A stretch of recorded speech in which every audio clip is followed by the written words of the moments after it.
Hi, my name is Phillip Smith, and I've been asked by the Lafayette Bar Foundation to present this seminar on how to represent yourself in court. I am an attorney at Nooner Pate in Lafayette, and I practice primarily in the area of civil litigation.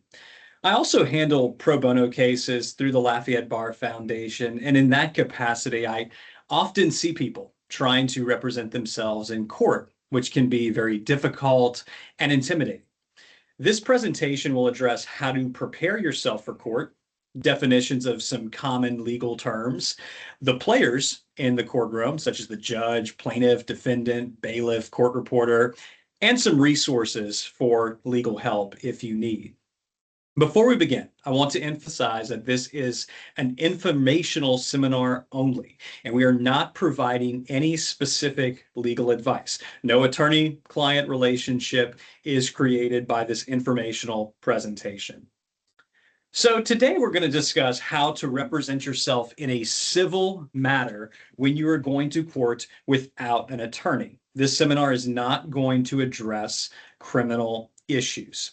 We'll hope you learn a bit about the civil process and what you should do when you go to court by yourself for a civil case. So what is self-representation? Let's talk about that concept first. This often happens in family matters or small civil claims. And it can also happen in other situations when you simply can't afford an attorney.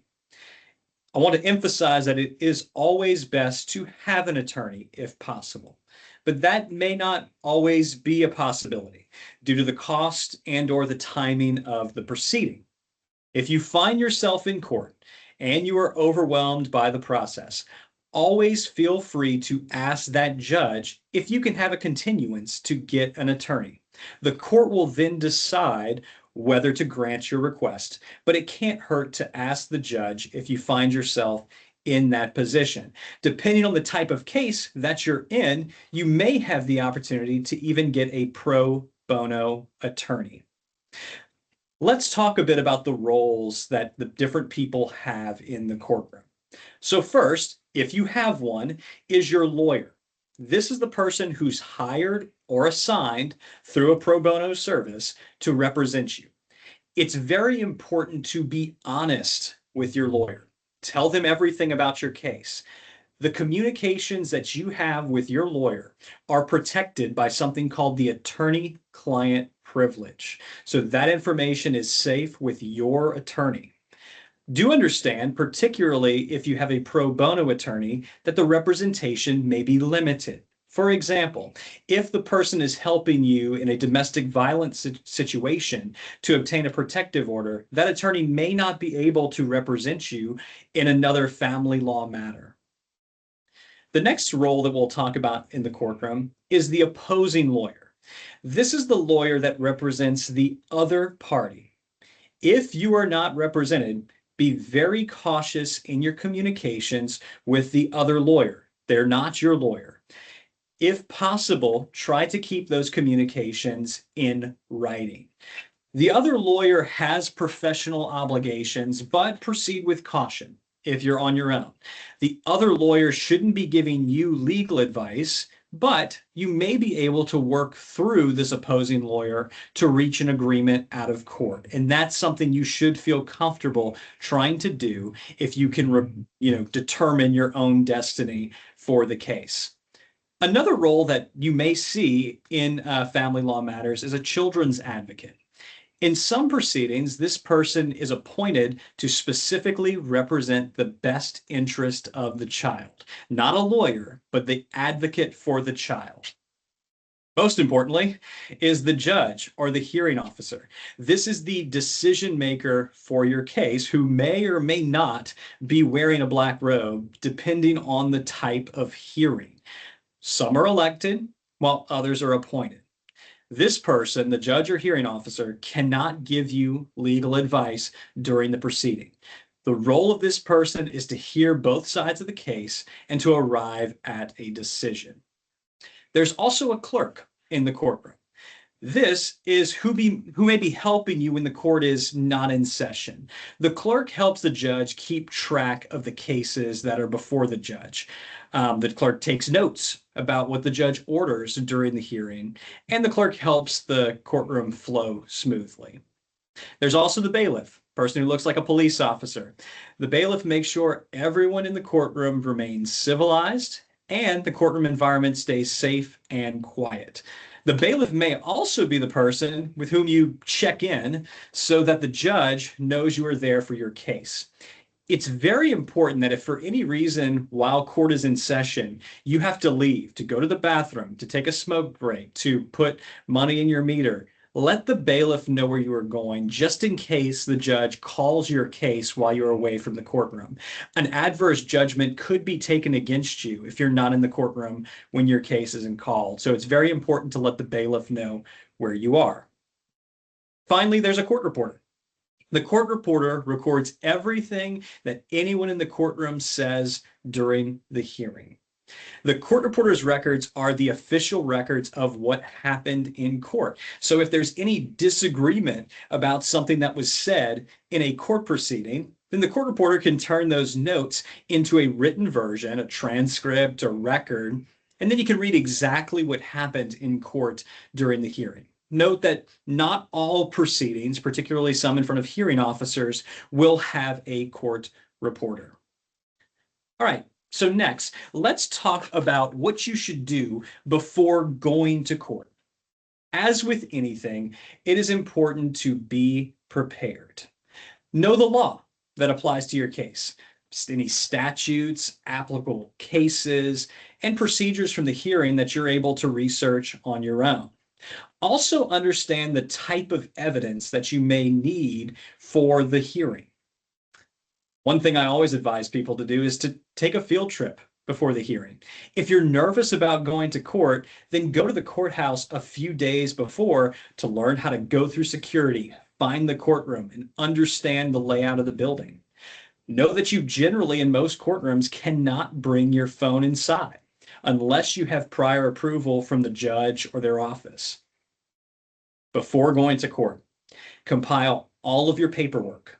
Make sure you have all of the court documents and evidence that relate to your case, including pleadings, photographs, and any relevant financial information. If you have to speak to the judge, outline your argument and position before going to court. It can help to write this down in advance. Notes are totally okay. Lawyers use them. I use them all the time when I'm in court speaking to judges. You should feel comfortable writing out your argument in advance and being prepared. Before the hearing, also consider talking to the opposing party or their lawyer to see if the case can be resolved. Make sure you have an understanding of all the issues and documents. Generally, the other party can't surprise you with evidence at the hearing. You have the ability to request that they give you anything that they plan to use at the hearing in advance. Take advantage of that opportunity. During this process, you can try to reach an out-of-court settlement, which allows the parties to control the result instead of the court. The court doesn't understand the particulars of your dispute, and the parties may be able to reach some out-of-court agreement that both parties can live with. If the court offers mediation or some other dispute resolution, take advantage of that option before going to the hearing. That gives you more control over the outcome. Finally, with respect to preparation for court, give some thought to whether you need to bring any witnesses to the hearing to support your case, and coordinate that in advance. All right, next we'll talk about courtroom etiquette, how to act when you're in court. Most importantly, dress appropriately for court. Some courts have a dress code written in their court rules. If so, look it up in advance for the hearing. Even without a rule, you want to dress neatly, cleanly, modestly. Doesn't have to be a suit, but treat it as if you're a visiting member of somebody else's church. There's several reasons you want to dress this way. You want to show the judge or the hearing officer that you take your case seriously. You also want to show respect for the courtroom and the judge. You want the judge to hear the information you present, not be distracted by your appearance or a hat or a shirt that you're wearing. When you're in the courtroom, be organized and prepared. It's going to help your case. Have your papers neat and organized. Have the important information highlighted for your reference. If you're showing some document, have an extra copy for the court so that you can keep the document in your hand when you're explaining the relevant information. Know what you're asking the court to do in advance. Some lawyers even mess this up, but be clear about the specific relief that you need in the case. For example, in a custody case, it's not helpful to the court when somebody says, I want 50-50 custody. That could mean a lot of different things. That could mean 6 months out of the year at a time. That's not what most people think of when they ask for 50-50 custody. If what you want is alternate weeks, or you want one parent to have Monday and Tuesdays, the other to have Wednesday and Thursdays, and you need to be very specific in your request so that the judge understands what you're looking for. During the hearing, take notes. This could be to record important information or reminders to ask questions when you're listening to someone else speak. Do not, and I'll emphasize this, do not interrupt the judge or the other party when they are speaking. Whatever you want to say, write it down and you'll have that ready when it's your turn to speak. Even though you may take some notes during this process, it's important to be sure that you're listening more than note taking so that you understand what's happening and how to respond. I'll briefly talk about the rules of evidence. I understand if you're representing yourself in court, you're not a lawyer. There may be some evidentiary rules that apply to your hearing. And you need to be aware that the parties or their lawyer can object if your testimony or evidence is not admissible. You can also object to the other side if they present some evidence that is not admissible, but you'll have to provide some basis for the grounds of your objection. And I'm just going to go through some basic things. So hearsay, something a lot of people know but aren't able to understand. Simply, it just means the witness is saying something what someone else said. And you can object to that, depending on the nature of your hearing. There's also objections on relevance. If the piece of evidence or testimony being presented is not related to the issues in the hearing. And you can also have an objection for a lack of foundation, which could mean that they're leaving out important information to develop that line of testimony or evidence. When you're speaking at the hearing, talk directly to the judge or witness. Focus at the court or the witness on the stand. Do not directly speak to the opposing attorney or the other party, usually who will be beside of you. If you have someone else seated near you, either another party or a witness, avoid side talking. That's going to be disrespectful to the court. That would also create interruptions. The general rule with courtroom etiquette is be respectful of everyone in the courtroom and be thankful. Even if it is not the outcome that you want, be respectful of the process.